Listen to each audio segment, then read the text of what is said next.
আসসালামু আলাইকুম। আমি আপনাদের সাথে আছি জান্নাতুন নিসা। আজকে কেমিস্ট্রি 1 এর সেকেন্ড চ্যাপ্টার পরমাণুর গঠনের সেকেন্ড লেকচার নিয়ে আলোচনা করব। প্রথমে দেখে নিব হাইড্রোজেন পরমাণুর কক্ষপথের ব্যাসার্ধের রাশিমালা প্রতিপাদন করো। জেড পারমাণবিক সংখ্যা ইলেকট্রন আধানযুক্ত ঘূর্ণনে ইলেকট্রনের কক্ষপথের ব্যাসার্ধ আর এর গতিবেগ ভি হলে কলম্বের সূত্র অনুযায়ী নিউক্লিয়াস এবং ইলেকট্রনের মধ্যে আকর্ষণজনিত কেন্দ্রমুখী বল F A equal to Z E square ভাগ হচ্ছে আর স্কোয়ার কে 1 নম্বর সমীকরণ দিয়ে আর ব্যাসার্ধযুক্ত পথে ঘূর্ণনের জন্য ইলেকট্রনের কেন্দ্রাতিক বল এফ সি হবে। এফ সি ইকুয়াল টু হচ্ছে এম ভি স্কোয়ার ভাগ হচ্ছে আর এটাকে 2 নম্বর সমীকরণ দিই। আমরা জানি কেন্দ্রাকর্ষী ও কেন্দ্রাতিক বল হচ্ছে সমান কিন্তু একে অপরের বিপরীতমুখী হয়ে থাকে। এখন 1 নম্বর এবং 2 নম্বর থেকে পেয়ে থাকি F A equal to F C. এখানে দুইটার মান বসিয়ে দেবো। মান বসিয়ে দিয়ে আমরা কী পাচ্ছি জেড ই স্কোয়ার ভাগ হচ্ছে এম ভি স্কোয়ার আর এটাকে 4 নম্বর সমীকরণ দিই। পরিসীকর্য থেকে আমরা জানি M V R equal to হচ্ছে এন এইচ ভাগ হচ্ছে 2 পাই। এটাকে 5 নম্বর সমীকরণ দিয়ে 4 নম্বরকে 5 নম্বর দ্বারা ভাগ করে পাই। এখানে মানগুলো বসিয়ে দিব। মানগুলো বসিয়ে দিয়ে আমরা কী পাচ্ছি ভি এর মান পাচ্ছি। ভি ইকুয়াল টু হচ্ছে 2 পাই জেড ই স্কোয়ার ভাগ হচ্ছে এন এইচ, যেটাকে 6 নম্বর সমীকরণ দিই। এখন 6 নম্বরের মানটা 5 নম্বর সমীকরণে বসিয়ে দিয়ে পাই, অর্থাৎ ভি এর মানটা এখানে বসিয়ে দেবো। বসিয়ে দিয়ে আমরা কী পাচ্ছি r equal to n square h square ভাগ হচ্ছে 4 পাই স্কোয়ার এম জেড ই স্কোয়ার, থেকে এনতম কক্ষপথের জন্য পাই আর এন ইকুয়াল টু হচ্ছে এন স্কোয়ার এইচ স্কোয়ার ভাগ হচ্ছে 4 পাই স্কোয়ার এম জেড ই স্কোয়ার। পরমাণু কক্ষপথে ঘূর্ণায়মান ইলেকট্রনের শক্তি সমীকরণ প্রতিপাদন করো। আমরা জানি এনতম কক্ষপথে ইলেকট্রনের মোট শক্তি হচ্ছে ইএন। ইএন ইকুয়াল টু আমরা কি জানি গতিশক্তি প্লাস হচ্ছে স্থিতিশক্তি। গতিশক্তি হাফ এম বি স্কোয়ার, স্থিতিশক্তি হচ্ছে মাইনাস জেড ই স্কোয়ার ভাগ হচ্ছে N. M V square equal to আবার আমরা কি লিখতে পারি জেড ই স্কোয়ার ভাগ হচ্ছে আর।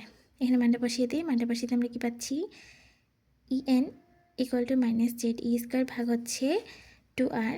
1 নম্বর সমীকরণ দিয়ে আমরা জানি হাইড্রোজেন পরমাণু ইলেকট্রনের কক্ষপথের ব্যাসার্ধের সমীকরণ থেকে আমরা কী পাই r equal to n square h square ভাগ হচ্ছে 4 pi square m e square.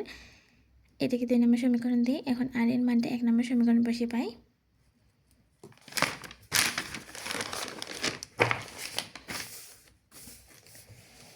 বসিয়ে আমরা কী পাচ্ছি মোট শক্তি ইএন ইকুয়াল টু হচ্ছে minus 2 pi square Z square E to the power 4 M ভাগ হচ্ছে এন স্কোয়ার এইচ স্কোয়ার। এটি মূলত কি শক্তির রাশিমালা। এখন এখান থেকে কোশ্চেন কী কী হতে পারে? কোশ্চেন দুই ধরনের হতে পারে। একটা হতে পারে হচ্ছে কন্ডেন্সের ইলেকট্রনের জন্য শক্তির রাশিমালা নির্ণয় করো, আর একটা হতে পারে হাইড্রোজেনের ক্ষেত্রে একটি ইলেকট্রনের শক্তির রাশিমালা নির্ণয় করো। যদি বলে কোশ্চেনে কন্ডেন্সিয়াল ইলেকট্রনের জন্য শক্তির রাশিমালা নির্ণয় করো, সেই ক্ষেত্রে আমরা এই পর্যন্ত লিখে স্টপ হয়ে যাব।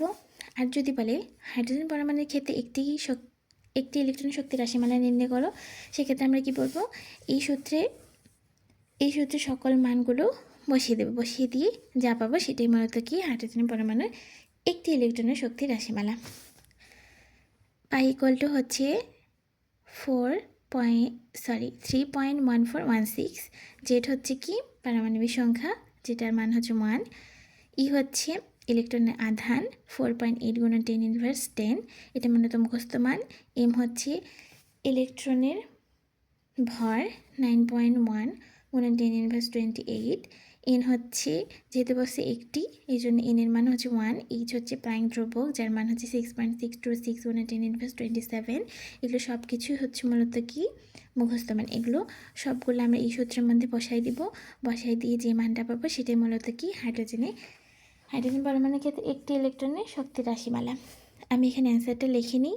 অবশ্যই সকলে হচ্ছে কমেন্টে অ্যান্সারটা অবশ্যই লিখে দিবেন। আর আমার ভিডিওতে কোনো কিছু বুঝতে অসুবিধা হলে অবশ্যই কমেন্ট করে জানাবেন। সাথে থাকার জন্য ধন্যবাদ। আসসালামু আলাইকুম।